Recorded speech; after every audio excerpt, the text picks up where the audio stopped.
Brenda korrikut të 2026-s, Shqipëria pritet të ketë një ndarje të re territoriale të pushtetit vendor, çka do të sjellë automatikisht që në zgjedhjet e 2027-s të ketë një hartë të re të bashkive. Në një intervistë për MCN TV, bashkëkryetari i Komisionit të Posaçëm të Reformës Territoriale Arbian Mazniku tregon objektivat e punës sa i përket elementit kohë.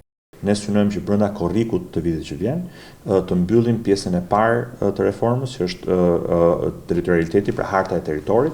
Më pas në raport me këtë, çështja e kompetencave dhe çështja e financave, mënyra se si financohet pushteti vendor, këto dy element mund të marrin pak më shumë kohë se korriku, duke u abstrahuar për momentin nga numrat e njërës pale apo palës tjetër, besoj se mund shkojmë drejt një zgjidhje e cila tjetë e qëndrueshme në kohë. Opozita nga ana e saj thotë se reforma e 2014-s është e dështuar dhe se vendit i duhen më shumë bashki për ta çuar pushtetin vendor sa më pranë qytetarit, por nga ana tjetër, majoranca mendon të kundërtën. Arbian Mazniku, i cili në qeverinë Rama 3 ishte ministër për marrëdhënien me pushtetin vendor, shpreh se në bazë të një analize të tyre, bashkitë e vogla përballen me probleme në mungesën e burimeve njerëzore të kualifikuara.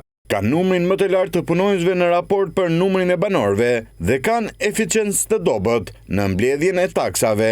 Një opsion që pritet të propozojë Partia Socialiste është ndarja e bashkive në 2 nivele, bashkitë të qendërqarkut, që kanë disa drejtori kryesore, dhe bashkitë të tjera më të vogla, që mund të shtohen në numra, por me shërbime të kufizuara. Një modeli që duhet parë është modeli i pasjes më shumë se sa një niveli qeverisje vendore. Modeli jonë i sotshëm është me një nivel, pra kemi bashkitë që janë një nivel horizontal pushtetit vendor.